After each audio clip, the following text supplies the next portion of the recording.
श्री हनुमते नमः। आप सभी का आपकी अपनी चैनल पर बहुत बहुत स्वागत है। आज मंगलवार को सुनिए हनुमान जी की कथा। एक नगर में एक वृद्धा रहती थी। उसका एक ही पुत्र था। उस वृद्धा की हनुमान जी पर बहुत गहरी आस्था थी। वह हर मंगलवार को व्रत रखती थी और हनुमान जी की पूजा आराधना किया करती थी। एक बार हनुमान जी ने अपनी भक्ति की परीक्षा के लिए उस वृद्ध महिला के श्रद्धा का परीक्षण करने का विचार किया। हनुमान जी साधु का वेश धारण कर वृद्धा के घर गए और पुकारने लगे कि कोई हनुमान भक्त है जो हमारी इच्छा पूर्ण करे। तब आवाज सुनकर वृद्धा बाहर आई। वृद्धा जल्दी से बाहर आकर साधु को प्रणाम कर बोली, आज्ञा महाराज। हनुमान जी साधु वेशधारी बोले, मैं भूखा हूँ, भोजन करूंगा, तुम थोड़ी सी जमीन लिप दो। वृद्ध महिला बोली, दुविधा में पड़ गई। अंततः हाथ जोड़कर विनती करने लगी, महाराज, लिपने और मिट्टी खोदने के अतिरिक्त आप कोई दूसरी आज्ञा दे दे मुझे, मैं अवश्य पूर्ण करूंगी। साधु ने 3 बार प्रतिज्ञा कराने के बाद कहा, तू अपने बेटे को बुला, मैं उसकी पीठ पर आग जलाकर भोजन बनाऊंगा। यह सुनकर वृद्ध महिला बहुत घबरा गई, परंतु उसने प्रतिज्ञा की थी। उसने अपने पुत्र को बुलाकर साधु को सौंप दिया। साधु वेशधारी हनुमान जी ने वृद्धा के हाथों में से उसके पुत्र को पेट के बल लिटाया और उसकी पीठ पर आग लगा दी। आग जलाकर दुखी मन से वृद्धा अपने घर में चली गई। इधर भोजन बनाकर साधु ने वृद्ध महिला को बुलाया और कहा कि उनका भोजन तैयार है, तुम अपने पुत्र को बुलाओ ताकि वह भी आकर भोग लगा ले। इस पर वृद्ध महिला बोली, उसका नाम लेकर मुझे और कष्ट ना दे। लेकिन जब साधु महाराज नहीं माने तो वृद्धा ने अपने पुत्र को आवाज लगाई और वह अपनी माँ के पास आ गया और अपने पुत्र को जीवित देखकर वृद्धा को बहुत आश्चर्य हुआ। वह साधु के चरणों में गिर पड़ी। तब हनुमान जी अपने वास्तविक रूप में प्रकट हुए। वृद्धा को भक्ति का आशीर्वाद देकर प्रेम से बोले, शंकर भगवान की जय, हनुमान जी की जय, बजरंगबली महाराज की जय। आइए सुनते हैं मंगल व्रत की पौराणिक कथा। एक बार नैमिषारण्य तीर्थ में 8000 मुनि एकत्रित होकर पुराणों के ज्ञाता श्री सुत से पूछने लगे, हे महामुनि, आपने हमें अनेक पुराण की कथा सुनाई है, अब कृपा करके हमें ऐसा व्रत और कथा बताएं जिसके करने से संतान की प्राप्ति हो तथा मनुष्यों को रोग शोक अग्नि सर्व दुख आदि का भय दूर हो, क्योंकि कलयुग में सभी जीवों की आयु बहुत कम है। फिर इस प्रकार उन्हें रोग चिंता के कष्ट लगे रहेंगे तो फिर वह श्री हरि के चरणों में अपना ध्यान कैसे लगा सकेंगे। श्री शिव जी बोले, हे मुनियों, आपने कल्याण के लिए बहुत ही उत्तम बात पूछी है। एक बार युधिष्ठिर ने भगवान श्री कृष्ण ने लोक कल्याण के लिए यह प्रश्न किया था। भगवान श्री कृष्ण और युधिष्ठिर का संवाद तुम्हारे सामने कहता हूँ, ध्यान पूर्वक सुनो। एक समय पांडवों की सभा में श्री कृष्ण जी बैठे हुए थे। तब युधिष्ठिर जी ने भगवान श्री कृष्ण से प्रश्न किया, हे प्रभु नंद नंद, अपने मेरे अनेकों कथा सुनाई है, आज आप कृपा करके ऐसा व्रत या कथा सुनाए जिसके करने से मनुष्य को रोग चिंता का भय समाप्त हो और उसको पुत्र की प्राप्ति हो। हे प्रभु, बिना पुत्र जीवन व्यर्थ है। पुत्र के बिना मनुष्य नरकगामी होता है। पुत्र के बिना मनुष्य पितृ ऋण से छुटकारा नहीं पा सकता और न ही उसका पुण्य नामक नरक से उद्धार हो पाता है। अतः पुत्रदायक व्रत बताएं। श्री कृष्ण भगवान बोले, हे राजन, मैं एक प्राचीन इतिहास सुनाता हूँ, आप उसे ध्यान पूर्वक सुनो। कुंडलपुर नामक एक नगर था। उसमें नंदा नामक एक ब्राह्मण रहता था। भगवान की कृपा से उसके पास सब कुछ था, फिर भी वह बहुत दुखी रहता था। इसका कारण यह था कि ब्राह्मण की स्त्री सुनंदा को कोई भी संतान नहीं थी। सुनंदा पतिव्रता थी, भक्ति पूर्वक श्री हनुमान जी की आराधना किया करती थी। मंगलवार के दिन व्रत करके अंत में भोजन बनाकर हनुमान जी की आराधना करती थी। मंगलवार के दिन व्रत करके अंत में भोजन बनाकर हनुमान जी को भोग लगाकर उसके बाद स्वयं भोजन करती थी। एक बार मंगलवार के दिन ब्राह्मण गृह कार्य के कारण हनुमान जी को भोग नहीं लगा सके, तो इस पर उसने बहुत ही दुख हुआ और उसने कुछ भी नहीं खाया, न जल ग्रहण किया। अपने मन में प्रण किया कि अब तो अगले मंगलवार को ही हनुमान जी को भोग लगाकर अन्न और जल ग्रहण करूंगी।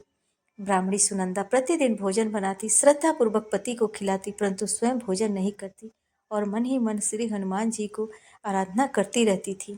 इसी प्रकार 6 दिन गुजर गए और ब्राह्मणी सुनंदा अपने निश्चय के अनुसार भूख प्यासी निराहार रही। अगले मंगलवार को ब्राह्मणी सुनंदा प्रातः काल ही बेहोश होकर गिर पड़ी। ब्राह्मणी सुनंदा की इस असीम भक्ति भाव से कारण भगवान हनुमान जी बहुत प्रसन्न हुए और प्रकट होकर बोले, सुनंदा, मैं तेरी भक्ति से बहुत प्रसन्न हूँ। तू उठ और वर मांग। सुनंदा अपने आराध्य देव श्री हनुमान जी को देखकर आनंद की अधिकता से विह्वल होकर श्री हनुमान जी के चरणों में गिरकर बोली, हे प्रभु, मेरी कोई संतान नहीं है, कृपा करके पुत्र और कन्या प्रदान करें।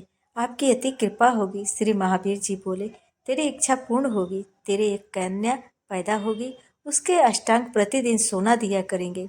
इस प्रकार कहकर श्री महावीर जी अंतर ध्यान हो गए और ब्राह्मणी सुनंदा बहुत हर्षित हुई और समाचार अपने पति से कहा। ब्राह्मण देव कन्या का वरदान सुनकर बहुत दुखी हुए, परंतु सोना मिलने की बात सुनी तो बहुत प्रसन्न हुए। उन्होंने विचार किया कि ऐसे कन्या के साथ मेरी निर्धनता भी समाप्त हो जाएगी। श्री हनुमान जी की कृपा से वह ब्राह्मणी गर्भवती हुई और 10वें महीने में उसे बहुत सुंदर पुत्र की प्राप्ति हुई। यह बच्ची अपने पिता के घर में ठीक उसी तरह बढ़ने लगी जिस प्रकार शुक्ल पक्ष के चंद्रमा बढ़ता है। 10वें दिन ब्राह्मण ने उस बालिका का नामकरण संस्कार कराया। उसके कुल पुरोहित ने उस बालिका का नाम रत्नावली रखा, क्योंकि वह कन्या सोना प्रदान किया करती थी। इस कन्या ने पूर्व जन्म में बड़े ही विधान से मंगल देव का व्रत किया था। रत्नावली का अष्टांग बहुत सा सोना देता था। उस सोने से नंदा ब्राह्मण बहुत ही धनवान हो गया। अब ब्राह्मणी सुनंदा भी बहुत अभिमान करने लगी थी। समय बीतता गया। अब रत्नावली 10 वर्ष की हो चुकी थी। एक दिन जब नंदा ब्राह्मण प्रसन्नचित्त था, तब सुनंदा ने अपने पति से कहा, मेरी पुत्री रत्नावली का विवाह के योग्य हो गई है, इसलिए आप कोई सुंदर और योग्य वर देखकर विवाह कर दें। यह सुनकर ब्राह्मण बोला, अभी तो रत्नावली बहुत छोटी है। तब ब्राह्मणी बोली, शास्त्रों की आज्ञा है कि कन्या 8वें वर्ष में, गौरी 9वें वर्ष में, रोहिणी 10वें वर्ष में, कन्या इसके पश्चात रजस्वला हो जाती है। गौरी के दान से पाताल लोक की प्राप्ति होती है, रोहिणी के दान से वैकुंठ लोक की प्राप्ति होती है और कन्या के दान से इंद्रलोक की सुखों की प्राप्ति होती है। अगर हे पतिदेव, रजस्वला का दान किया जाता है तो घोर नरक की प्राप्ति होती है। इस पर ब्राह्मण बोला, अभी तो रत्नावली मात्र 10 वर्ष की है, तो मैंने तो 116 साल की कन्याओं के विवाह कराए हैं, अभी जल्दी ही क्या है। तब ब्राह्मणी सुनंदा बोली, आपको तो लोभ अधिक हो गया है। लगता है अगर 11वें वर्ष में विवाह नहीं होता तो उसमें मासिक धर्म के रक्त का पिता और बड़े भाई को पान करना पड़ता है। शास्त्रों में कहा गया है कि माता पिता और बड़ा भाई रजस्वला कन्या को देखते हैं तो अवश्य ही नरकगामी होते हैं। तब ब्राह्मण बोला, अच्छी बात है, कल मैं अवश्य ही योग्य वर की तलाश में अपना दूत भेजूंगा। दूसरे दिन ब्राह्मण ने अपने दूत को बुलाया और आज्ञा दी कि जैसे सुंदर मेरी कन्या है, वैसे ही सुंदर वर उसके लिए तलाश करो। दूत अपने स्वामी की आज्ञा पाकर निकल पड़ा। पंपई नगरी में उसने एक सुंदर लड़की को देखा। वह बालक एक ब्राह्मण परिवार का बहुत गुणवान पुत्र था। इसका नाम सोमेश्वर था। दूत ने इस सुंदर और गुणवान ब्राह्मण पुत्र के बारे में अपने स्वामी को पूर्ण विवरण बताया।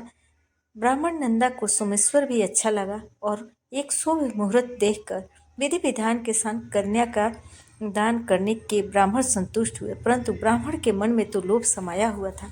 उसने कन्यादान तो कर दिया था, पर वह बहुत ही खीन था। उसने विचार किया कि रत्नावली तो अब चली जाएगी और मुझे इससे जो सोना मिलता था अब मिलेगा नहीं, पर मेरे पास जो धन है कुछ तो इसके विवाह में खर्च हो गया और जो शेष बचा है वह भी कुछ दिनों के बाद समाप्त हो जाएगा। मैंने तो इसका विवाह करके बड़ी भूल कर दी है। अब कोई ऐसा उपाय हो, रत्नावली मेरे घर में ही बनी रहे, अपने ससुराल ना जाए। लोभ रूपी राक्षस ब्राह्मण के मस्तिष्क पर छाता जा रहा था। रात भर अपनी सैया पर बेचैनी से करवट बदलते बदलते उसने बहुत ही क्रूर निर्णय लिया। उसने विचार किया कि जब रत्नावली को उसका पति सोमेश्वर अपने घर के लिए जाएगा तो वह मार्ग में छिप कर सोमेश्वर का वध कर देगा और अपनी लड़की को अपने घर ले आएगा, जिससे नियमित रूप से उसे सोना भी मिलता रहेगा और समाज का कोई मनुष्य उसे दोष भी नहीं दे सकता। जब अगले दिन सुबह हुई तो नंदा और सुनंदा ने अपनी जमाई तथा लड़की को बहुत सारा धन देकर विदा किया। सोमेश्वर अपनी पत्नी रत्नावली को लेकर ससुराल से अपने घर की तरफ चल दिया। ब्राह्मण नंदा महालोभ के वशीभूत होकर अपनी मति खो चुका था। पाप और पुण्य का उसे विचार नहीं था। अपने भयानक और क्रूर निर्णय को कार्य रूप देने के लिए उसने अपने दूत को मार्ग में अपनी जमाई का वध कराने के लिए भेज दिया था, ताकि रत्नावली से प्राप्त होने वाला सोना उसे हमेशा मिलता रहे और वह कभी निर्धन ना हो। ब्राह्मण के दूत ने अपने स्वामी की आज्ञा का पालन करते हुए उसके जमाई सोमेश्वर का मार्ग में ही वध कर दिया। समाचार प्राप्त कर ब्राह्मण नंदा मार्ग में पहुंचा और रोते हुए अपनी पुत्री रत्नावली से बोला, हे पुत्री, मार्ग में लुटेरों ने पति का वध कर दिया है। भगवान की इच्छा के आगे किसी का वश नहीं चलता है। अब तू घर चल और वहां पर ही रहकर शेष जीवन व्यतीत करना। जो भाग्य में लिखा है वही होगा। अपने पति की अकाल मृत्यु से रत्नावली बहुत दुखी हुई। करुण क्रंदन और रुदन करती हुई अपने पिता से बोली, हे पिताजी, इस संसार में जिस स्त्री का पति नहीं है उसका जीना व्यर्थ है। मैं अपने पति के साथ ही अपने शरीर को जला दूंगी और सती होकर अपने इस जन्म को, माता पिता के नाम को तथा सास ससुर के यश को सार्थक करूंगी। ब्राह्मण नंदा अपनी पुत्री रत्नावली के वचनों को सुनकर बहुत दुखी हुआ। विचार करने लगा, मैंने व्यर्थ ही जमाई वध का पाप अपने सिर लिया है। रत्नावली तो उसके पीछे अपने प्राण तक देने को तैयार है। मेरा तो दोनों तरफ से मरण हो गया। धन तो अब मिलेगा नहीं। जमाई वध के पाप के फलस्वरूप यम यातना भुगतनी पड़ेगी। यह सोचकर वह बहुत ही दुखी हुआ। सोमेश्वर की चिता बनाई गई। रत्नावली सती होने की इच्छा से अपने पति का सिर अपने गोद में रखकर चिता में बैठ गई। जैसे ही सोमेश्वर की चिता को अग्नि लगाई गई, वैसे ही प्रसन्न होकर मंगलदेव वहां प्रकट हुए और बोले, हे रत्नावली, मैं तेरी पति भक्ति से बहुत प्रसन्न हूँ, तो वर मांग। तब रत्नावली ने अपने पति का जीवन दान मांगा। मंगलदेव बोले, रत्नावली, तेरा पति अजर अमर है, यह महाविद्वान भी होगा, और इसके अलावा तेरी जो इच्छा और हो वह वर मांग। तब रत्नावली बोली, हे ग्रहों के स्वामी, यदि आप मुझ पर प्रसन्न हैं तो मुझे वरदान दीजिए कि जो भी मनुष्य मंगलवार के दिन प्रातःकाल लाल पुष्प, लाल चंदन से पूजा करके आपका स्मरण करेगा, उसको रोग व्याधि नहीं होगी, स्वजनों से कभी वियोग नहीं होगा, सर्प, अग्नि तथा शत्रुओं का भय नहीं रहेगा, और जो स्त्री मंगलवार का व्रत करेगी वह कभी विधवा नहीं होगी। मंगलदेव ने तथास्तु कहकर अंतर्ध्यान हो गए। सोमेश्वर मंगलदेव की कृपा से जीवित हो उठा। रत्नावली अपने पति को पुनः प्राप्त कर बहुत प्रसन्न हुई और मंगलदेव का व्रत प्रत्येक मंगलवार को करके व्रतराज और मंगलदेव की कृपा से इस लोक में सुख है स्वर्ग को भोगते हुए अंत में अपने पति के साथ स्वर्ग लोक को गई। प्रेम से बोलिए जय हनुमान जी। आइए अब हम लोग सुनते हैं मंगलवार को सुनी जाने वाली मंगला गौरी माता की पौराणिक कथा। कुरुदेश में शुद्ध कीर्ति नामक एक विद्वान, कीर्तिशाली, शत्रुओं का नाश करने वाला, 64 कलाओं का ज्ञाता तथा धनुर्विद्या में कुशल राजा हुआ था। पुत्र के अलावा अन्य सभी शुभ चीजें उस राजा के पास थी। इसलिए वह राजा संतान के विषय में अत्यंत चिंतित हुआ और जब ध्यान पूर्वक देवी की आराधना करने लगा तब उसकी कठोर तपस्या से देवी प्रसन्न हो गई और उससे यह वचन बोली कि हे सुब्रत, वर मांगो। तब सुकृति बोला कि हे देवी, यदि आप मुझ पर प्रसन्न हो तो मुझे सुंदर पुत्र दीजिए। हे देवी, आपकी कृपा से अन्य किसी भी वस्तु का अभाव नहीं है। तब उसका यह वचन सुनकर पवित्र मुस्कान वाली देवी ने कहा, राजन, तुमने अत्यंत दुर्लभ वर मांगा है, फिर भी कृपा मैं तुम्हें अवश्य दूंगी। किंतु राजन सुनिए, यदि परम गुण पुत्र चाहते हो तो वह केवल 16 वर्ष तक जीवित रहेगा, और यदि रूप और विद्या से पुत्र चाहते हो तो दीर्घजीवी होगा। देवी का यह वचन सुनकर राजा चिंतित हो उठा और पुनः अपनी पत्नी से परामर्श करके उसने गुणवान तथा सभी शुभ लक्षणों से संपन्न 16 वर्ष की आयु वाला पुत्र मांगा। तब देवी ने भक्ति संपन्न राजा से कहा, हे नृप नंदन, मेरे मंदिर के द्वार पर आम का वृक्ष है, उसका फल लाकर मेरी आज्ञा से अपनी पत्नी को खिला देना, जिससे वह शीघ्र ही गर्भ धारण करेगी, इसमें संदेह नहीं है। प्रसन्न होकर राजा ने वैसा ही किया और पत्नी ने गर्भ धारण कर लिया। 10वें महीने उसने देवतुल्य सुंदर पुत्र को जन्म दिया। तब काफी प्रसन्नता तथा शोक से युक्त राजा ने बालक का जात कर्म आदि संस्कार किया और शिव का स्मरण करते हुए उसका नाम चिरायु रखा। इसके बाद पुत्र के 16 वर्ष के होने पर पत्नी सहित राजा चिंता में पड़ गए। वे विचार करने लगे कि यदि पुत्र बड़े कष्ट से प्राप्त हुआ है और मैं इसकी दुखद मृत्यु अपने ही सामने कैसे देख सकूंगा। ऐसा विचार करके राजा ने पुत्र को उसके मामा के साथ काशी जी भेज दिया।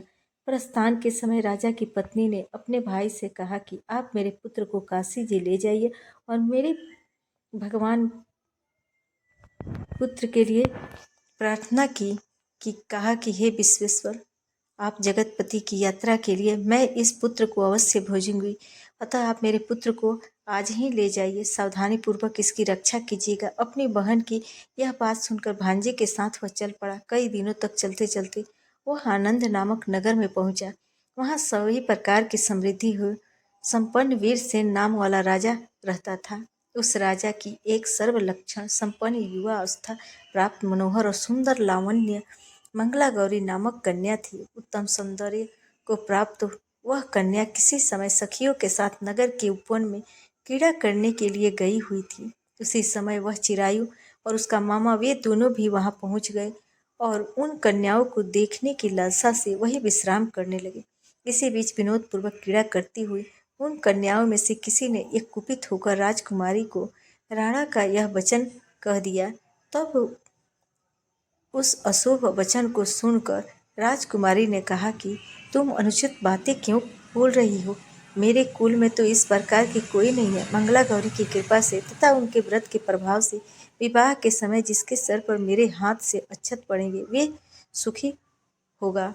वह यदि अल्पायु वाला भी होगा तो भी चिरंजीवी हो जाएगा। इसके बाद वे सभी कन्याएं अपने अपने घर को चली गई। उसी दिन राजकुमारी का विवाह था। बालिक देश के दृढ़ धर्मा नामक राजा ने सुकेत नाम वाले पुत्र के साथ उसका विवाह निश्चय किया गया था। वह विधान कुरूप तथा बहरा था। तब सुकेत के साथ आए हुए उन लोगों ने विचार किया कि इस समय कोई दूसरा श्रेष्ठ वर ले जाना चाहिए और विवाह संपन्न हो जाने के बाद वहां सुकेत पहुंच जाए तो उन लोगों की चिरायु के मामा के पास गए और उनसे याचना करने लगे, विनती करने लगे कि आप इस बालक को हमें दे दीजिए जिससे हमारा कार्य सिद्ध हो जाए। इस पृथ्वी पर परोपकार के बड़ा समान दूसरा कोई धर्म नहीं है। तब उनकी बात सुनकर चिरायु का मामा मन ही मन बहुत प्रसन्न हुआ, क्योंकि इसने उपवन में पहले ही कन्या मंगला गौरी की बात सुन ली थी। फिर भी उसने एक बार कहा कि आप लोग इसे किस लिए मांग रहे हैं? कार्य की सिद्धि हेतु वस्त्र अलंकार आदि मांगे जाते हैं, वर तो कहीं भी नहीं मांगा जाता। तथापि आप लोगों का सम्मान रखने के लिए मैं इसे दे रहा हूँ। इसके बाद चिरायु को वहां ले जाकर उन लोगों ने विवाह संपन्न कराया। सप्तपदी आदि के हो जाने पर रात्रि में शिव पार्वती की प्रतिमा के समक्ष उस चिरायु ने हर्षयुक्त होकर मंगला गौरी के साथ शयन किया। उसी दिन चिरायु के 16 वर्ष पूर्ण हो चुके थे और अर्धरात्रि में साक्षात काल सर्प रूप में वहां आ गया। इसी बीच संजोग वर्ष राजकुमारी जाग गई। उसने उस महासर्प को वहां देखा और वह भय से व्याकुल होकर कांपने लगी। तभी उस कन्या ने धैर्य धारण किया, 16 उपचारों से सर्प की पूजा की और पीने के लिए उसे दूध दिया। उसने दीनता भरी वाणी में उस सर्प की प्रार्थना की और स्तुति की। मंगला गौरी प्रार्थना करने लगी कि मैं उत्तम व्रत को करूंगी जिससे मेरे पति जीवित रहे, या जिस तरह से चिरकाल तक जीवित रहे। आप वैसा वो सर्प वहां से चला गया। इसी बीच संजोग बस राजकुमारी जाग गई और उसने वहां महासर्प को देखा। इतने में सर्प वहां स्थित एक कमंडल में प्रवेश कर गया और उस मंगला गौरी ने अपनी कंचुकी से उस कमंडल का मुंह बांध दिया। इसी बीच उसका पति अंगड़ाई लेकर जाग गया और अपनी पत्नी से बोला, प्रिय, मुझे भूख लगी है। तब वो अपनी माता के पास जाकर खीर लड्डू आदि ले आई और इसके द्वारा दिए हुए भोज्य पदार्थ को उसने प्रसन्न होकर खाया। भोजन के बाद हाथ धोते समय उसने हाथ की अंगूठी गिर पड़ी। तांबुल खाकर वह पुनः सो गया। इसके बाद मंगला गौरी कमंडल को फेंकने के लिए जाने लगी। यह विधि कैसी है? उस कमंडल में से बाहर की ओर जगमगा रही थी। हार कांति को देखकर वह आश्चर्यचकित हो गई। घट में स्थित उस हार को उसने अपने कंठ में धारण कर लिया। इसके बाद कुछ रात शेष रहते ही चिरायु का मामा आकर उसे ले गया। इसके बाद वर पक्ष के लोग सुकेत को वहां ले आए। उसे देखकर मंगला गौरी ने कहा कि यह मेरा पति नहीं है। तब उन सभी ने उससे कहा कि हे सुबे, तुम यह क्या बोल रही हो? यहाँ तुम्हारा कोई परिचायक हो तो उसे हम लोगों को बताओ। मंगला गौरी बोली, जिसने रात में 9 रत्नों की बनी अंगूठी दी है, उसकी अंगुली में उसे डालकर परिचायक निशानी देख ले। मेरे पति के ने रात्रि में मुझे जो हार दिया था उसके रत्नों का समुदाय कैसा है, इस बात को यह बताए। यह तो कोई अन्य नहीं है। इसके अलावा रात में परस्पर जो बातें हुई, भोजन आदि जो कुछ किया गया उसे भी यह बता दें, तब यह निश्चय ही मेरे पति हैं। इस प्रकार उसका वचन सुनकर सभी ठीक है कहने लगे, किंतु जब जब एक भी बात न मिली तब सभी ने सुकेत को उसका पति होने से निषिद्ध कर दिया और वर पक्ष वाले जिस तरह से आए थे उसी तरह चले गए। उसके बाद अपने वंश को बढ़ाने वाली महान यश से संपन्न तथा परम मनस्विनी मंगला गौरी के पिता ने अन्न पान आदि का सत्र चलाया। उन्होंने वर पक्ष का वृत्तांत कान सुन लिया कि स्वरूप से कुरूप होने के कारण लोगों के द्वारा किसी अन्य को वर के रूप में आदरपूर्वक लाया गया था। तब उन्होंने अपनी कन्या को पर्दे के भीतर बिठा दिया। उसके बाद 1 वर्ष बीतने पर यात्रा करके चिरायु अपने मामा के साथ यह देखने आया कि विवाह के बाद वहाँ क्या हुआ। तब भीतर से उसे देखकर वह मंगला गौरी अत्यंत प्रसन्न हुई और माता पिता से बोली, मेरे पति आ गए हैं। तब राजा ने अपने स्वजनों को बुलाकर पूर्व में कहे गए सभी परिचय को निशानी को देखकर मंद मुस्कान वाली अपनी कन्या चिरायु को सौंप दी। राजा ने श्रेष्ठ जनों को साथ लेकर विवाह का उत्सव कराया। उसके बाद राजा वीरसेन ने वस्त्र आभूषण आदि सोना, घोड़े, रथ और अन्य धन भी बहुत सी सामग्रियां देकर उन्हें विदा किया।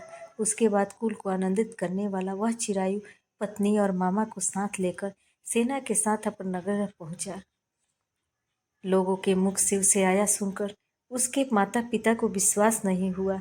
उन्होंने सोचा कि प्रारब्ध अन्यथा कैसे हो सकता है। इतने में वह अपने माता पिता के पास आ गया और स्नेह से परिपूर्ण वह चिरायु भक्तिपूर्वक उनके चरणों में गिर पड़ा। तब अपने पुत्र का मस्तक छूकर उन दोनों ने परम आनंद प्राप्त किया। पुत्र वधु मंगला गौरी ने भी सास ससुर को प्रणाम किया। तब सास उसे अपनी गोद में बिठाकर सारा वृत्तांत शीघ्रतापूर्वक पूछने लगी। तब पुत्र बहू ने मंगला गौरी के उत्तम व्रत, महात्म्य तथा जो कुछ घटित हुआ था वह सब वृत्तांत बताया। जो कोई भी इसका श्रवण करता है या जो इसे कहता है उसके सभी मनोरथ पूर्ण हो जाते हैं, इसमें संदेह नहीं है। प्रेम से बोलिए मंगला गौरी माता की जय, हनुमान जी की जय। अगर आपको यह मंगलवार व्रत की कथा अच्छी लगी हो तो वीडियो को लाइक करिएगा, शेयर करिएगा और चैनल को भी सब्सक्राइब करिएगा। जय श्री कृष्ण राम, जय हनुमान।